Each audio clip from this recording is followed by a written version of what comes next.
So like every other edgy, bored teenager during the peak years of internet freedom, I got myself into some stuff that I had no business poking around in. People talk about the glory days, when the internet anonymity was real, and you could do all kinds of illegal things, but those people are full of shit. See, anonymity, online or otherwise, is a fucking joke.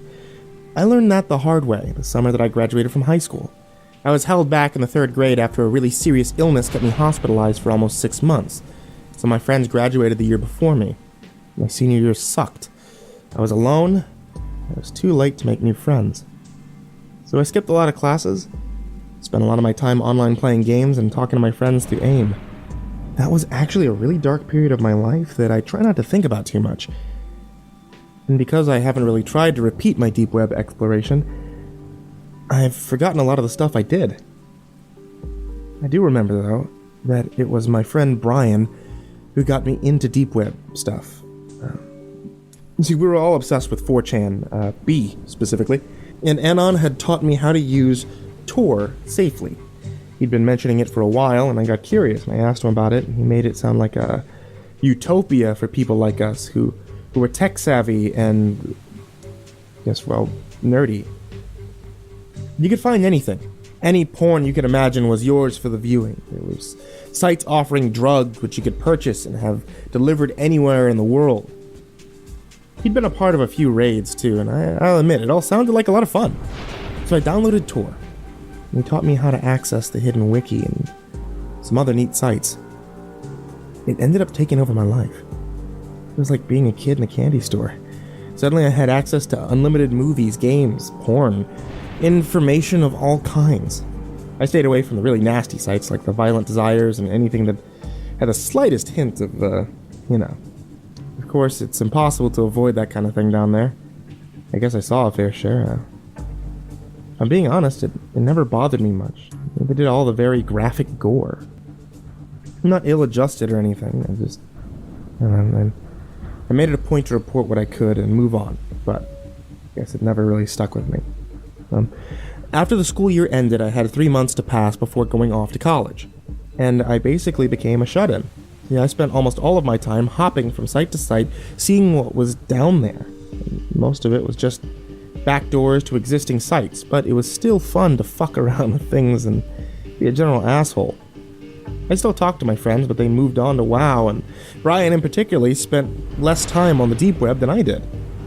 However, one evening he messaged me and told me that he'd found a way to view sites based on location. I have no idea how he did this, and if he told me, I quickly forgot. I assume it was some kind of script, but maybe that's not right. Either way, he showed me how to use it, and I started poking around sites that were registered in my state. Most weren't anywhere close to me, so I was just opening tabs, browsing quickly, moving on. Eventually, I came across a site that was registered to someone about 2 hours from me, and I opened the page. Whoever had created the site didn't know much about design. The layout was wonky, incredibly ugly. It took me a while to figure out how to navigate around.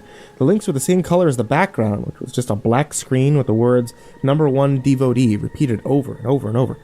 And highlighting had been disabled, so I had to tab to find any of the links. One took me to a chat that was very active, with people posting every couple of seconds. The usernames were all generic male names like Brad or Tim, and they were all talking about someone they called Perfection. It was really bizarre.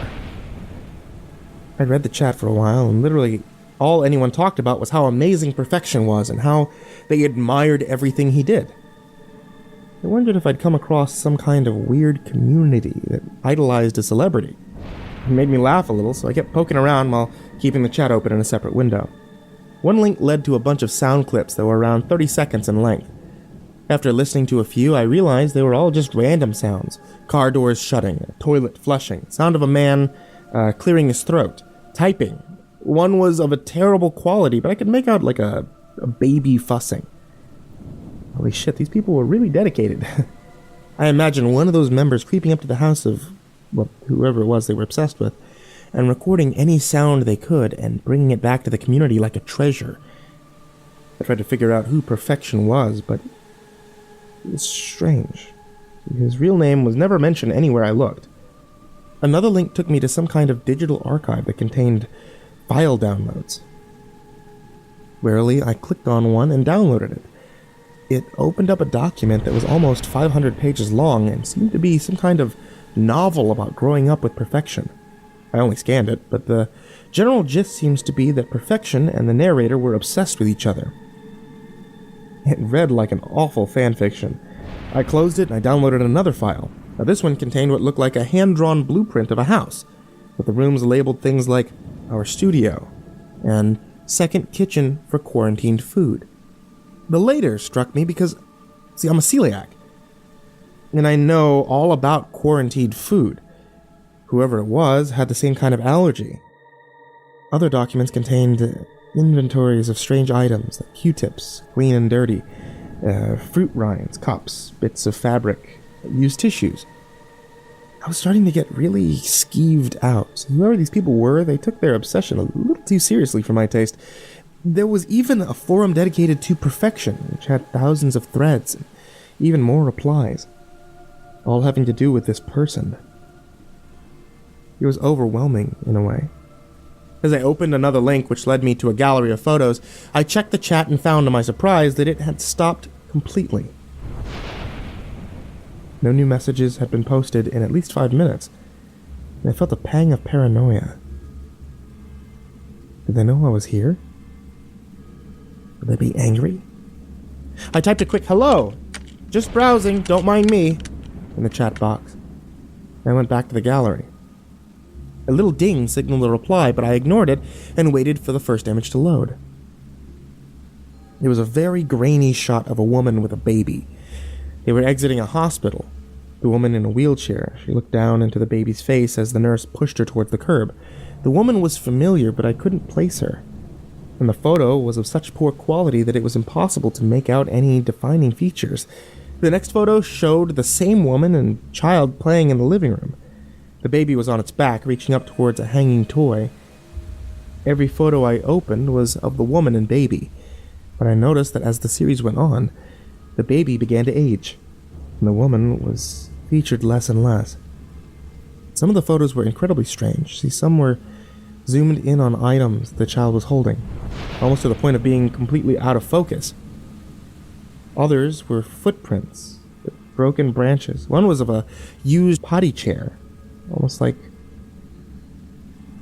the one I had as a kid. It had been taken outside into the lawn. Whoever was taking these photos was holding a piece of stool in their hand. This is when I started to get really unnerved. See, clearly the community that ran this site was obsessed to the point of madness about this person, perfection. And suddenly, I didn't want to be a part of it anymore. I closed the window and the chat pinged again. This time I checked it. Are you proud of this world? The message was from a user named Steve. I frowned and typed back, "What?" You must be so proud. What do you think? I had no idea what to say. I hesitated. They typed another message. It's okay. Don't be shy. My house is your house. Look around.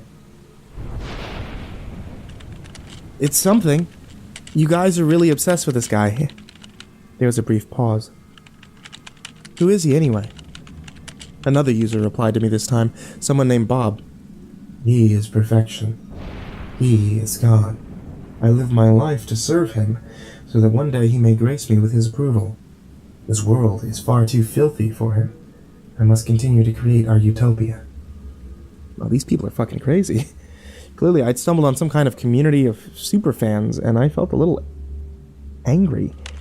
How do you know he even wants you guys to do this? This is a pretty huge invasion of privacy. Someone else replied. Terry, we are in love. Those who keep us apart will be destroyed. I typed faster. He doesn't even know who any of you are, you fucking idiots. Get a grip. The whole self-insert thing is cringy enough, but this is also fucking over the top. He replied again. What have I done to upset you? Nothing. I just think it's fucking weird that a bunch of random people have been apparently spying on someone and stealing their photos and stuff. There's only room for the two of us.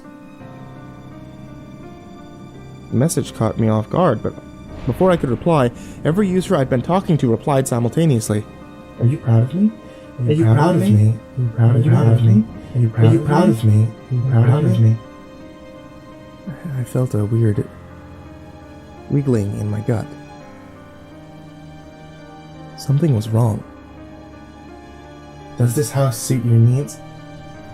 Perfection? I started to type back, but it was like someone struck the back of my head with a hammer. My heart was hammering as I reopened the gallery of photos. The hospital photo was grainy, but suddenly the woman came into focus, and I made the choking sound of alarm. I scrolled to the bottom of the gallery and opened the newest photo, which had been posted only an hour before.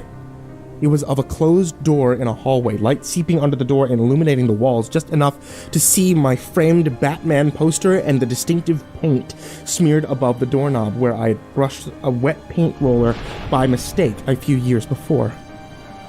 I frantically pored over the item catalog and found the listing for the red sweatshirt that I'd lost as a toddler. I found the stuffed toy that I'd thrown out or donated over the years, the condoms I'd flushed down the toilet in 9th grade, 20 pounds of feces taken from a septic tank and contained in a large plastic drum. I found my 8th grade report card and the Valentine I'd thrown in the gutter that same year out of crippling anxiety. The chat pinged again. I love you more than you will ever know. You are my perfection.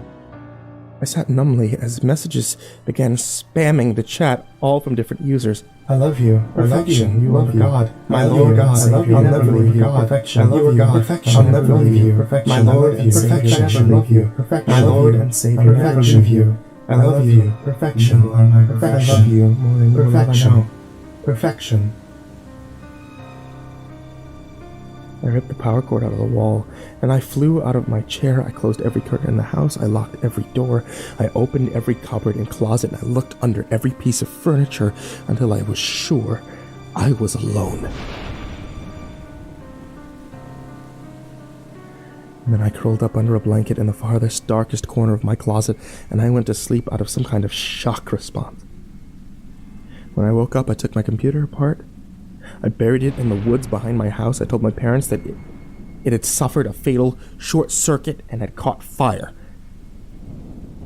They bought me a new laptop. I could only bring myself to use it when the internet was disabled. I never found out who Devotee was. I've developed agoraphobia. I rarely leave my apartment. It's been almost 5 years, but I still take my trash to the dump and have it incinerated. When I do go out in public, I wear large hats and sunglasses, and I do everything I can to blend in and stay under the radar. At some point, my computer was unearthed and taken from its grave. I have no idea when. And I hope I never find out.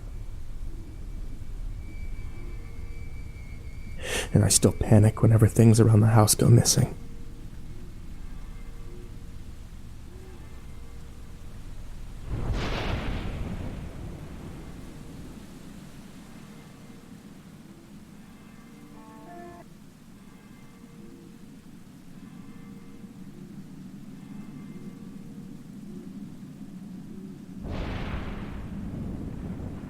And even though it's against the rules to doubt anything written, I still find a lot of the stories doubtful. As someone who spent years on the deep web primarily to get drugs and use anonymous message boards, I wanted to clear some things up surrounding this. Before I start, I don't recommend that you use the deep web.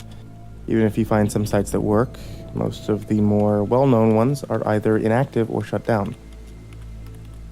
See, I don't recommend getting too deep into it. You'll get addicted to using the deep web if you keep using it, because the deeper you get, the more you know. The more you know, the more you want to know, so on and so on. So, I would also like to say that the deep web consists of a lot of criminals, and you should not mess with criminals. So watch your step. Think about the deep web as a chasm full of water. Different fish swim in different depths. The deeper they are, the darker things they deal with. No real official hierarchy, so take it with a grain of salt. It's based upon my personal experiences with the deep web, and the further down it is, the harder it is to access. Let's start off with step 1. Step 1, drug dealers, weird porn, anonymous message boards, mostly without child pornography, arms dealers, stolen goods, prostitutes, etc. Not much to say here. Most of these sites can be accessed with a regular Tor browser. Step 2, con artists and organizations roam here. When I say organizations, I don't mean like Microsoft or Google, but extremists, larger gangs. Usually their message boards are either completely inaccessible or highly secured. Don't even bother trying to access these if you're like a layman. It's probably best to stay out of their business anyway. The con artists tend to be people who make themselves out to be hitmen and contraband dealers. Either they're cops or just con artists who want to waste your money on them. Hitmen are rare to come by on the deep web. They don't roam around on sites that can be accessed by a regular Tor client, trust me. Done my research.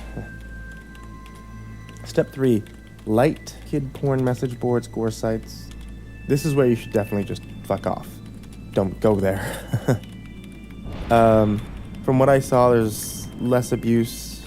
And the gore sites aren't like Live Leak or Best Gore, but everything ranging from HD, like talking professional photographs, torture movies, to cell phone pictures of people getting beaten up. It might not sound bad, but it contains very twisted stuff. It's category of gore dedicated to, like, skull raping alive humans. It's where they drill into the victim's skull and, fuck their brains out until the person dies. The person goes missing, they might end up here, I imagine. Step 4, hacking boards, passworded boards, and illegal services like legit hitmen also roam here.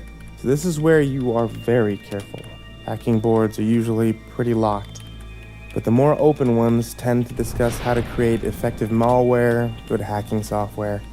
For someone with a somewhat tech-savvy background, I can assure you that these guys are definitely professionals. I have no idea what the closed hacking boards spend their time doing, but imagine it's based around organizing huge trafficking attacks and so on. Nobody has any idea what goes on in those passworded boards.